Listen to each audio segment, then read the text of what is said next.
today we are going to speak about the blessing and the curse of food availability in wealthy countries. Because, let me tell you, it affects all of us, and especially women in the perimenopausal or in the menopausal area and beyond. Well, beyond menopause is a time when what we eat and how often we eat and how much we eat definitely affects us even more than when we were younger, more than when we were super active, right? Because we are also slowing down a little bit. And that brings your metabolism down. And there is just so much food available.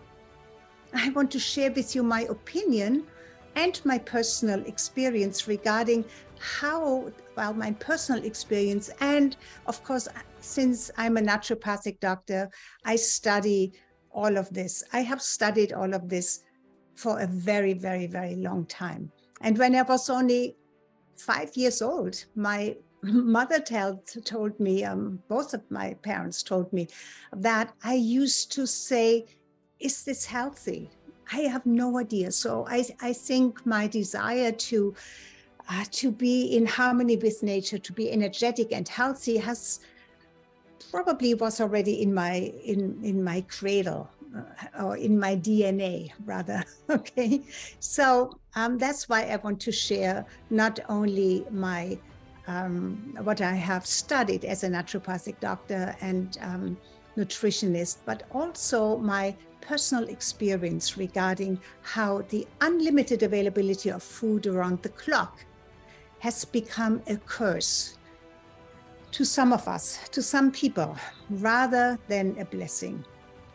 And let me ask you, because this has always bothered me, doesn't it feel horrific that millions of people worldwide go hungry and thousands even die of hunger each day, while the so-called civilized world, the rich countries, the economically wealthy countries, throw away thousands of tons of fresh and perfectly fine food? Just think of what restaurants throw away because of the law, what they throw away on a daily basis. Now think about what foods you throw away, like what you did not eat in the meal. Do you put it away for later, or do you discard it in the garbage? Or maybe you have bought too much and they're last, because let me tell you, when you're hungry, there is a tendency when you go food shopping that you buy more than you need. But anyway, sometimes we just buy too much and the food just starts to get, not so fresh anymore. I don't even want to say bad, because then you definitely need to throw it out. But sometimes we throw it even out because it doesn't look perfect anymore, or it's getting beyond the expiration date. So in your mind's eye, how much food would that be in a week for you that you throw away? How much would it be in a month? How much would it be in a year? How many people could that food have fed? I know. Take a deep breath. I know, because when I did this calculation the first time, it rather shocked me. And I am not even somebody who carelessly or by habit throws food away. Actually, on the contrary, I have this strange, people say, some say strange, I think it's just unique, or it's just my way and my ability to use almost everything that I put in my refrigerator. And I don't go in the food store shopping after what meal I want to create. I just do buy a variety of fresh produce and what I need, and then it's in my fridge. And I'm quite creative without planning ahead. It comes kind of spontaneously to me. It comes natural to me. That means that I don't cook from cookbooks. Well, unless I bake. When I bake, which is rather rare, you know, when you bake, you need really very correct measurements. Otherwise, you end up with something entirely different. And let me tell you, usually not a pretty result. But with other food, it is different. My creativity is kind of endless there. And not many times my meals look the same or taste the same. It's just my special ability to always create something different, something new. And my husband likes it. And since I am a post-Second World War child, and my mother was afraid that I would starve because the food was so scarce then, right after the Second World War, I probably have this natural desire to value food and really hardly ever throw any food away. But now let's discuss some facts about the overabundance of food in our modern world today and what it has done in the last 80 years, maybe the last 2 generations. Post-World War II, you would hardly see overweight or obese people, unless they had a metabolic disease. That is always an exception. Or any kind of disease, some kind of condition. Today, more than half of the population in the United States and other similar countries are overweight. And even there's a growing obese population that comes solely from wrong eating habits, which is driven by the constant availability of food and other junk items that are eaten, that are classified as food, but do not feed the body other than deliver empty calories that add unnecessary fat deposits. Yes. And adding to that constant eating comes a kind of sedentary lifestyle, where so many people now sit most of the day rather than being physically active. And I mean, we know that the availability of entertainment at the click of the button only adds to the availability of food at any moment of the day, right? You open the fridge, you get your food, or you open your cupboard, you pull out the popcorn or the candies or the cookies or whatever junk food there may be. And then you sit down on your couch and maybe watch TV or something like that.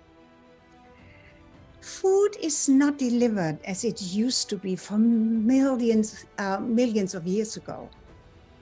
Not even how it used to be delivered a few hundred years ago, where you would eat what grew in your country or in the region where you grew up. If you grew up in a country far north in our hemisphere, because north for us, for where I live, up to the equator, is the wintertime, while on the southern part, beyond the south of the equator, of course, it's reversed. So take that into consideration. But if you were in the far north, how I see it from my place, where fruits were really sparse and the summers were kind of short, you would have a diet containing mostly of fatty fish and wild game and things like that. But if you lived in the southern regions with evergreen forests and ever warm temperatures, where I live now in the Bahamas, for example, but in other regions as well, you would have an abundance of all foods, including tropical fruit. And if you would live in the temperate climate, like where I grew up in Germany, well, Germany had certain foods, including a large variety of fruits in the summer and other more hardy vegetables and other things, potatoes and underground vegetables in the wintertime. And of course, always game in the forest. And when farming started about, I believe, I'm not too sure, but I think it was about 1,000 years ago. And of course, that started all over the world. Food became already much more available. And it was real food, nothing packaged and processed. I'm talking about the farming of natural foods. Now compare this with what we have today. Overproduction in the industrial countries and a lack of food in the underdeveloped countries. Yes or yes? But the worst is that what our bodies need and recognize as food, which means what is live food, it's when the building blocks and enzymes are intact to build new and healthy cells and nourish the body and give it energy, strength, and resilience and protect it, an intact and strong immune system. But this doesn't seem to be the norm anymore. Today, we are overwhelmed with the marketing of non-food items. Well, I mean, they call it food, but I see everything that you find on shelves in the inner part of your food store as a non-food item. Well, there are some exceptions when it comes to grains and other dried foods like beans and other things, but those are the exceptions. But even canned food, I don't count into real food items. Not in my opinion, because what is in there is all processed and has no live enzymes anymore. It's practically dead food that is altered to add the taste by adding preservatives. Or at best, even if there are no preservatives, it's usually a lot of salt because that's a natural preservative. And then they add sugar to offset the taste. You see? And this takes me to sugar. Almost everything that you find on shelves in your food store on the inside is practically sugar, even when it doesn't look like real sugar, but is labeled as, for example, cereals in boxes, refined flour, grains, and almost everything that is packaged, pasta. Everything that's packaged and has a long shelf life is really turns into sugar in your body after it is digested and processed by your organs, especially the liver and your pancreas. I believe we are drowning in sugar. I don't know the amounts yet, but the sugar spikes, how much sugar was used like 100 years ago, 50 years ago, even just 20 years, 20 years ago was already high, but it's still climbing. Have you ever tried to stay away from all items that contain sugar? Whether there were actually sugary items or otherwise that turn into sugar in your body, as I said, all simple carbohydrates. It's really an interesting exercise if you have never done this. It makes you aware of how many items you eat that either contain sugar or are processed into sugar in your body. I have done this exercise a few times actually. because I became so aware of it. And then I would stay away from or eliminate all of those items for either a day or up to a full week. You know what that means? It means eliminating not only all packaged goods and snacks, but even fruits, even fresh fruits, everything that contains sugar, right? Fruits, all fruit juices. Well, I never really drink fruit juices. All alcohol. That was a little bit hard for me because I love my glass of red wine and now and then a scotch in the afternoon. But that turns into sugar too, so that had to be eliminated. Even my dry wines and all simple carbohydrates like pasta, no more pasta, no rice, no cereal, no desserts, no bread. Most other grains were off. That's tough, but it's so good to do that exercise. You may ask, what is left to eat? A lot. I thought what is left to eat, but really when I made a list, there is a lot that's left to eat, like all animal proteins, all good fats like butter, olive oil, coconut oil, avocado oil, and some more. Not the vegetable oils. No, they are not good. But anyway, that's a whole thing by itself. I don't want to go into that. But let me tell you, eggs are a wonderful, simple, yet nutritious, complete protein. So rather than having cereal in the morning, which turns into sugar, which is practically mostly sugar, having eggs, however you want it, like scrambled eggs or fried eggs or poached eggs or boiled eggs, are a much better choice. And they keep you satiated, satisfied for much longer than any simple carbohydrates, which make you hungry after an hour and a half or 2 hours latest. So this brings me to a part of this episode that I wanted to discuss with you as well. I am sure that you have heard about this and maybe even tried it out. Or maybe it is already a part of your eating habits. And what I am talking about now here, what I mean by this is fasting. Yes, fasting. I know. Fasting kind of sounds scary. So many people say, I cannot fast.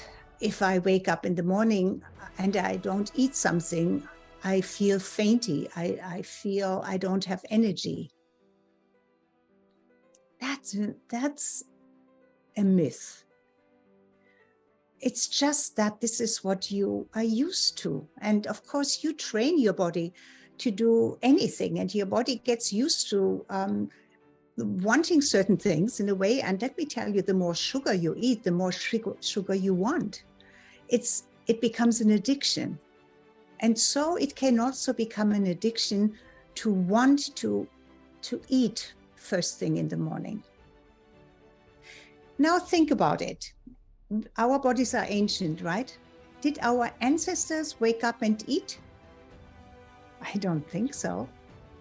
I mean, there was no refrigeration, and they probably had more important things to do than eat first thing in the morning.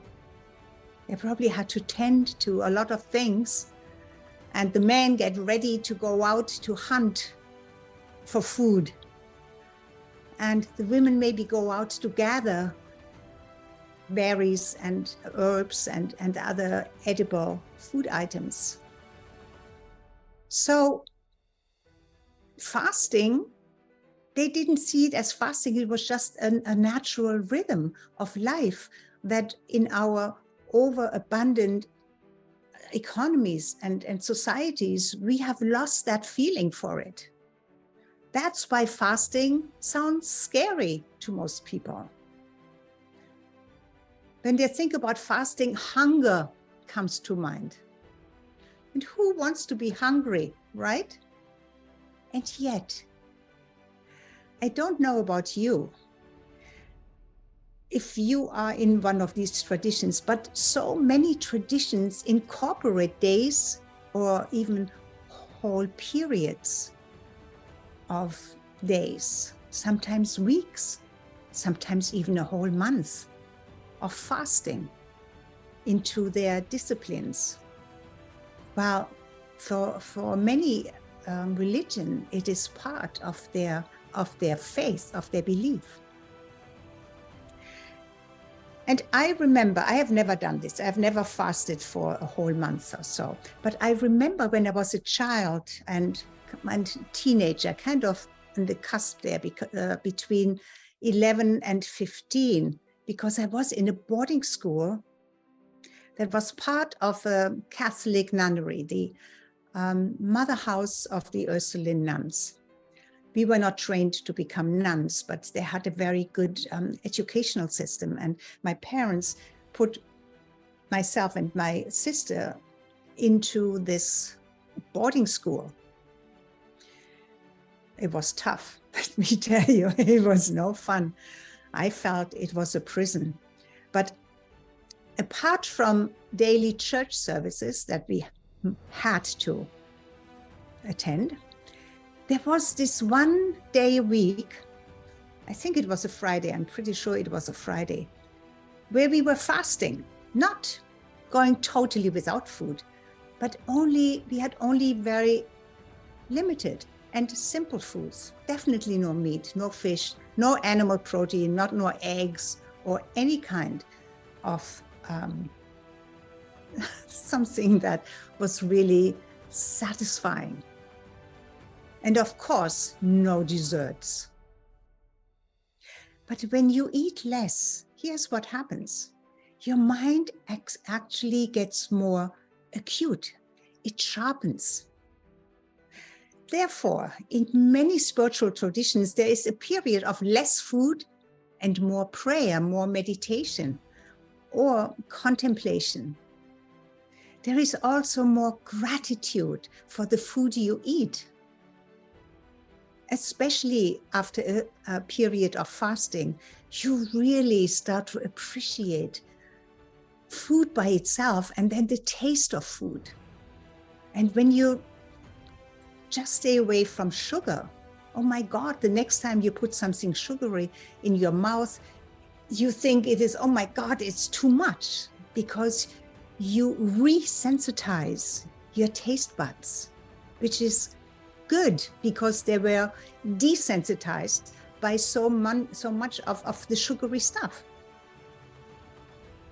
And then there is also more gratitude for the food you eat when you stay away or when you fast. And often, eating is done in silence.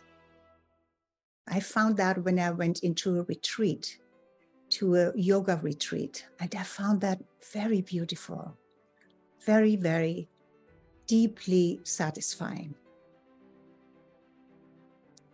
In other traditions, like, for example, I remember especially vividly how when I was in France, eating was a social event with long tables, very often outside, where very often strangers would just be asked to join. They just came and they were asked to join. And meals would last for many hours. And there's something beautiful about that, to share food and don't rush through it. While in the United States, food is consumed, excuse me, food is consumed not only in much larger amounts per setting, but also in the shortest time possible. You know, when you go to a restaurant, especially those big ones, those chain restaurants, where the portions are so big, you could feed a family with it. Yeah, I don't want to say names now. Some names come to mind. But of course, this is unhealthy. And they want you to eat fast to get out of the door so they can bring others in to, you know, that's their business. And they get more and more they get a big business because they serve big portions of food, but it's unhealthy. So due to the overconsumption of food, and especially sugar-laden junk food, the United States of America, while being one of the wealthiest countries in the world, is also one of the sickest. Its population is mostly overweight and ridden with preventable diseases like diabetes, heart disease, cancer, Alzheimer's is on the rise, and many other degenerative diseases. They are all connected to diet, to the food that is consumed. I recently read a statistic that said that 75% of all pharmaceuticals, drugs, pharmaceutical prescription drugs are sold and consumed in the United States of America. 75% worldwide. And the health of the population in the United States is not even among the top 20 countries in the world. It actually, I looked it up, it rates number 35 with the highest rate of so-called health care, which I believe should really be called sick care, because what is still called, it's shifting a little bit, what is still called health care is really prescription drugs. And this is a very scary scenario. I believe, and it has been demonstrated as a fact many times and in many scientific studies, that overconsumption of food and too much sugar are the culprits of this sad statistic. Sugar is actually poison. Yes, poison to the body. We get natural sugar in so many foods, but the amount of sugar we eat in junk food and simple carbohydrates adds up to becoming poisonous. In addition, it's also a lack of exercise that makes Americans or people in highly civilized countries so sick. But I'm talking about food and non-food in this episode, not about exercise. We maybe talk about this another time. Okay. I want to talk about intermittent fasting, but since we are running out of time for today's episode, I will leave that for next week.